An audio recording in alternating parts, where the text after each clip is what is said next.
Hay accidentes que parecen simples fallos, pero ¿y si no lo fueran? Trenes que desaparecen, descarrilan o explotan, familias enteras atrapadas, rieles que guardan secretos. Lo que estás a punto de escuchar no son historias comunes. Son relatos de tragedias inexplicables, de máquinas que no respetan la vida, y de eventos tan similares que hacen preguntarse si alguien, o algo, las está orquestando. Prepárate para conocer los casos de trenes más misteriosos y aterradores de la historia. La noche antes del desastre, en la estación de Matehuala, el ambiente era de júbilo. Mujeres con rebozos cargaban niños dormidos. Hombres con sombreros de palma cantaban corridos y compartían pan y mezcal. Los vagones resonaban con risas, guitarras y el murmullo de las oraciones. Algunos testigos recordaron que el tren estaba tan lleno que la gente viajaba colgada de los estribos, incluso sentada sobre los techos de los vagones. Un anciano llamado Don Blas, sobreviviente del accidente, contaría años después. Aquello no era un tren, era una romería sobre ruedas. Íbamos felices cantando. Nadie sospechaba que el destino nos estaba esperando en la bajada. El maquinista, José María López, había mostrado preocupación. Sabía que el tramo de Carneros a Puente Moreno era uno de los más peligrosos del país. Una bajada larga, con curvas cerradas y pendientes mortales. Y para empeorar las cosas, el tren estaba sobrecargado y llevaba vagones viejos, de los que ya debían haberse retirado del servicio. Pero había presión. Según documentos internos del ferrocarril, la orden era no detener el convoy bajo ninguna circunstancia. ¿Por qué? Nadie lo explicó con claridad. Solo que debía llegar esa madrugada, sí o sí. El viaje maldito a las 2:30 de la madrugada. El tren partió de Matehuala. Las luces se apagaron en los vagones para que los pasajeros pudieran dormir. Algunos seguían rezando, otros reían en voz baja. El traqueteo constante del metal sobre los rieles marcaba un compás casi hipnótico. Pero en la cabina delantera el maquinista ya sentía algo extraño. Los frenos respondían con lentitud. Los medidores marcaban presión irregular. Pidió autorización para detenerse y revisar. La respuesta fue seca: siga. No hay tiempo para paradas. El tren debe llegar antes del amanecer. Nadie sabía que ese mensaje sería su sentencia. El infierno en la pendiente a las 4:45 am. Ya entrando a la bajada de Carneros, el tren empezó a tomar velocidad. Primero 60 km/h, luego 90, después 120. El rugido del acero se volvió ensordecedor. Los pasajeros, medio dormidos, comenzaron a sentir el temblor bajo sus pies. Algunos se miraban. Otros gritaban el nombre del maquinista. En la cabina, José María y su ayudante forcejeaban con las palancas del freno. Nada respondía. El vapor salía a presión, los metales ardían. «¡No frena, no frena!», gritó el ayudante. «Sálvese quien pueda», fue lo último que alcanzó a decir el maquinista. A las 4:52 de la mañana, el tren descarriló en Puente Moreno, a tan solo 7 kilómetros de Saltillo. El impacto fue brutal. Los vagones se levantaron como si una fuerza invisible los lanzara al aire. El ruido se escuchó a kilómetros. Los primeros habitantes de Saltillo que llegaron al lugar dijeron que el suelo temblaba y que el aire estaba cargado de un olor insoportable. Metal quemado, aceite, cuerpos. Más de 200 personas murieron al instante. Cientos más quedaron atrapadas entre los restos. Los sobrevivientes arrancaban tablones con sus manos, buscando a sus hijos, a sus esposos. El llanto se mezclaba con los gritos y las oraciones. Amaneció sobre un escenario dantesco. El campo cubierto de humo, los cuerpos apilados, el eco del desastre. El presidente Luis Echeverría Álvarez ordenó investigación inmediata. Pero como siempre en México, la verdad se publicó rápido. Demasiado rápido. En los periódicos de la época se repitió el mismo discurso. Falla humana.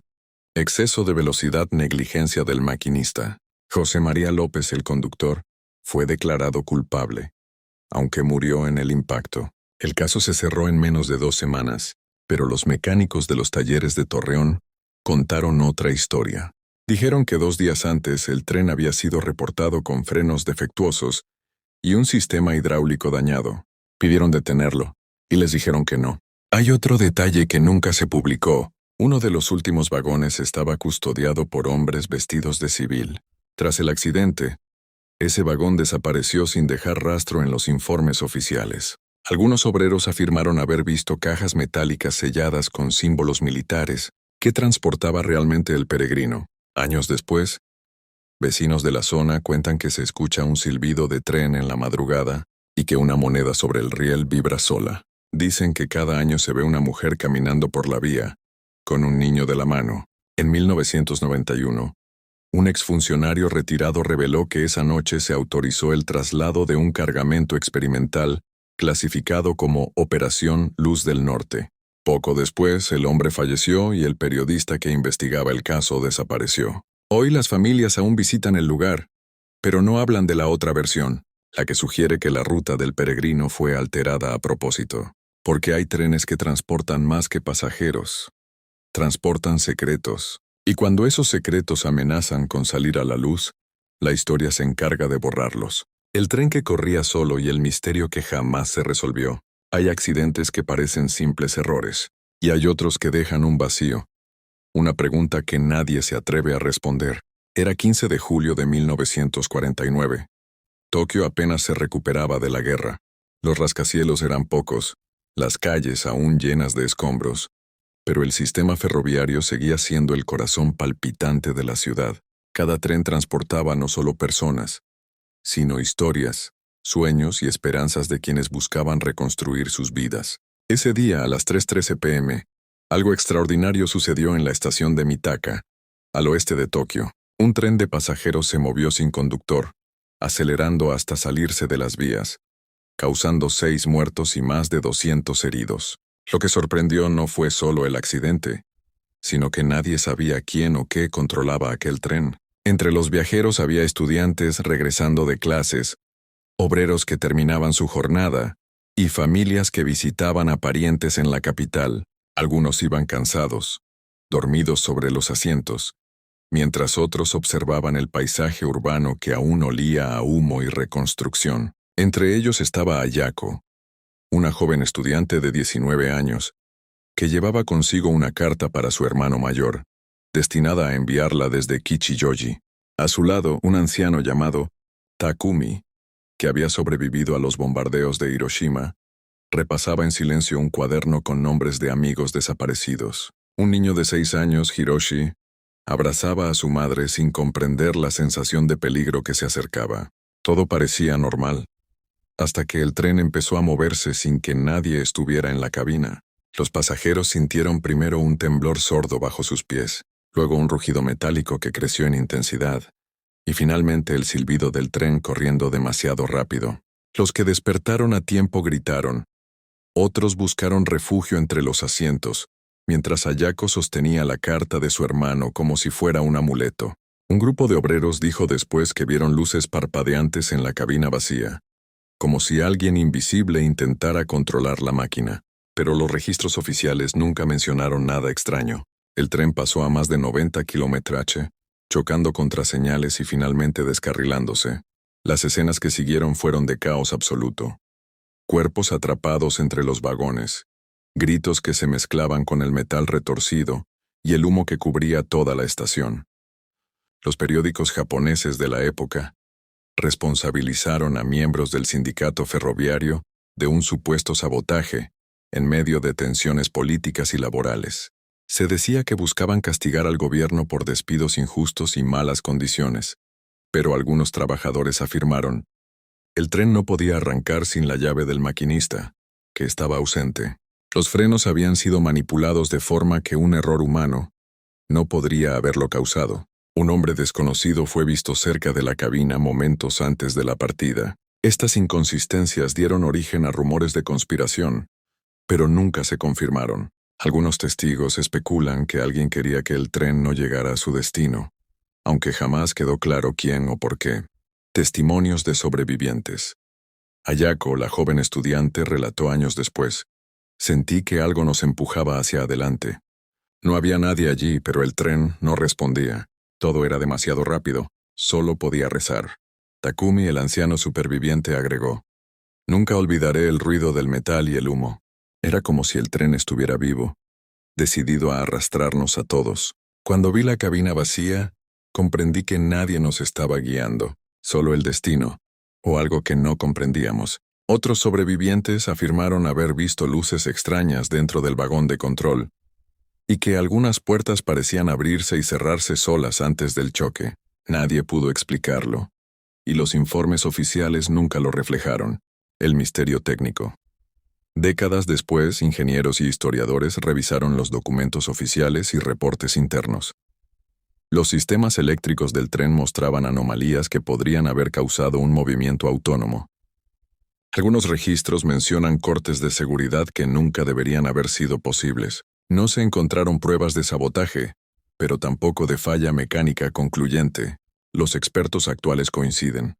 Fue una combinación de errores, circunstancias extrañas y posiblemente manipulación externa, aunque jamás hay evidencia definitiva. Ecos que permanecen hoy. La estación de Mitaka funciona normalmente, pero la tragedia no se ha olvidado.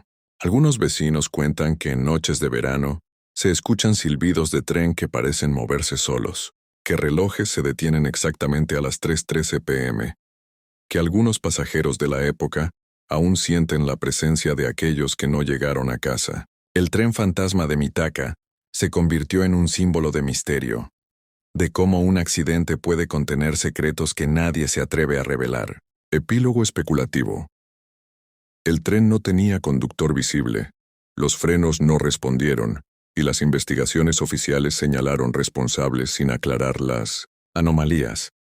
Algunos dicen que fue un accidente humano, otros que fue aprovechado políticamente, y otros que algo más oscuro manipuló el destino de aquel tren.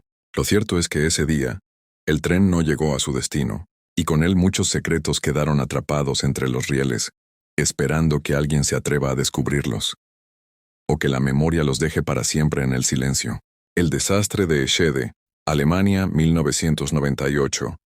El tren que rugió sin control y el silencio que siguió. El 3 de junio de 1998, Alemania amaneció con un sol tibio. Era un miércoles de verano, y la vida se movía rápido. Familias viajaban hacia festividades locales, ejecutivos se apresuraban a reuniones, estudiantes escapaban de las clases para disfrutar los últimos días de escuela. Los trenes de alta velocidad IC1 eran el orgullo del país, elegantes, veloces, confiables. Ese día, el tren número 884, llamado La Flecha Blanca, partió de Múnich rumbo a Hamburgo. A bordo viajaban 287 personas, cada una con su historia, sus sueños y preocupaciones. Entre ellas, Claudia, 34 años, con su hija pequeña Lina, regresando de visitar a familiares en Baviera. La pequeña sostenía un globo rojo que danzaba con el aire del tren, símbolo de un verano que parecía prometer felicidad. Herr Müller, ingeniero jubilado, revisaba notas sobre antiguos trenes recordando su juventud y trabajos de diseño ferroviario. Un grupo de estudiantes celebraba el fin de curso, riendo, compartiendo bocadillos y sueños de aventuras. Una pareja de ancianos, Hans y Gertrud, sostenía sus manos disfrutando de su primer viaje juntos tras décadas de rutina laboral. Familias enteras viajaban a festivales locales llevando cestas, guitarras y emoción, ajenas a la tragedia que se avecinaba.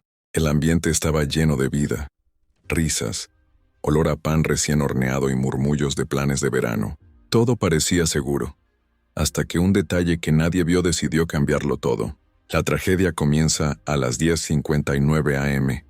Un zumbido apenas perceptible surgió en uno de los bogies traseros. Una rueda defectuosa, un detalle minúsculo para la máquina gigantesca, comenzaba a agrietarse. Algunos pasajeros notaron un temblor sordo. Otros lo ignoraron. Luego, la vibración aumentó y el tren tembló como un animal herido. Los vagones se sacudieron, los cristales temblaron y los niños lloraban sin comprender. Claudia abrazó a Lina con fuerza, tratando de protegerla de lo que sentía imposible detener. Herr Müller observaba con horror técnico. Sabía que un fallo así podía ser catastrófico. El tren se mueve sin control. No hay quien lo detenga, pensó mientras trataba de calmar a quienes lo rodeaban. El tren corría a 200 km/h, avanzando con rugidos metálicos que parecían devorar kilómetros y vidas a la vez. Las luces del interior parpadeaban, y las puertas se abrían y cerraban solas con la vibración. Un olor metálico llenaba el aire mezclado con miedo y sudor. El caos humano. Los vagones comenzaron a deformarse. Pasajeros quedaron atrapados entre los asientos doblados. El vidrio estalló en miles de fragmentos, cortando brazos y rostros. Gritos, llantos y gritos de auxilio se mezclaban con el rugido del tren. Claudia sostenía a Lina intentando calmarla. «No llores, su mamá está aquí. Todo va a estar bien». Pero no estaba bien. La máquina rugía imparable. Herr Müller ayudaba a otros pasajeros a sujetarse mientras pensaba: nunca había visto un fallo que se sintiera tan vivo. Los estudiantes que reían minutos antes ahora gritaban y se abrazaban unos a otros. Hans y Gertrude se aferraban, rezando mientras veían los vagones deformarse ante sus ojos. Cada persona vivía un drama propio, pero todos compartían la misma sensación: la impotencia frente a algo demasiado grande, demasiado rápido. La versión oficial y la sospecha. Los informes oficiales declararon que la causa fue la rotura de una rueda y fatiga del material, un fallo técnico, pero los testimonios y rumores cuentan algo más inquietante. Algunos trabajadores aseguraron que avisos de mantenimiento previos habían sido ignorados. Los sistemas de frenos electrónicos habían mostrado anomalías que nunca se informaron a los conductores. Se dice que la presión por cumplir horarios y mantener la reputación del ICE pudo haber llevado a minimizar los riesgos. Nunca hubo confirmación de negligencia deliberada, pero muchos creen que el desastre fue acelerado por errores humanos y decisiones corporativas, disfrazadas como accidente técnico. Detalles inquietantes. Varios pasajeros relataron fenómenos que nunca aparecieron en los informes. Ruidos metálicos extraños, como si el tren pidiera ayuda. Luces parpadeantes en la cabina sin explicación. Sensación de que la máquina tenía voluntad propia, avanzando hacia el desastre inevitable.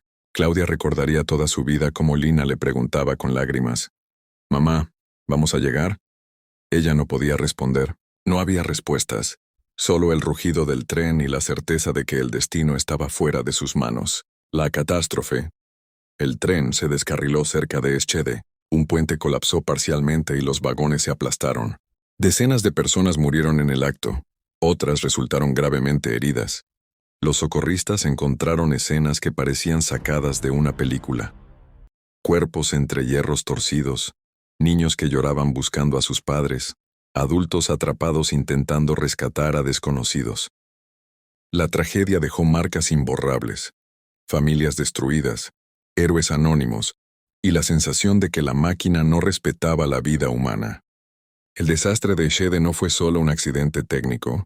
Para algunos fue una combinación de errores humanos, fallos de diseño, negligencia corporativa, y quizá una advertencia de la tecnología sobre los límites de la velocidad y la confianza ciega. El tren nunca llegó a su destino, pero su eco persiste. Quienes sobrevivieron todavía sienten el rugido en sus recuerdos, los temblores en sus huesos y la impotencia frente a la máquina que se volvió un monstruo por un instante. Dicen que, si escuchas con atención cerca de las vías antiguas, todavía se oye un zumbido metálico, un recuerdo de que la tecnología nunca olvida, y que los secretos del tren pueden permanecer encerrados entre los rieles, esperando que alguien los descubra. El desastre de Lac-Mégantic, Canadá, 2013. Cuando la noche y la velocidad se combinan, nadie está realmente seguro. Era la noche del 5 de julio de 2013, en Lac-Mégantic, un pequeño pueblo de Quebec rodeado de lagos y bosques. Las familias dormían confiadas, los niños jugaban hasta tarde, y los adultos celebraban pequeñas festividades de verano. Un tren de carga con 72 vagones de petróleo crudo descansaba en una pendiente aparentemente inofensivo, hasta que algo rompió la tranquilidad de la noche. A la 1:00 am, el tren comenzó a deslizarse cuesta abajo, fuera de control. Explosiones, fuego y caos transformaron la tranquila localidad en un escenario dantesco.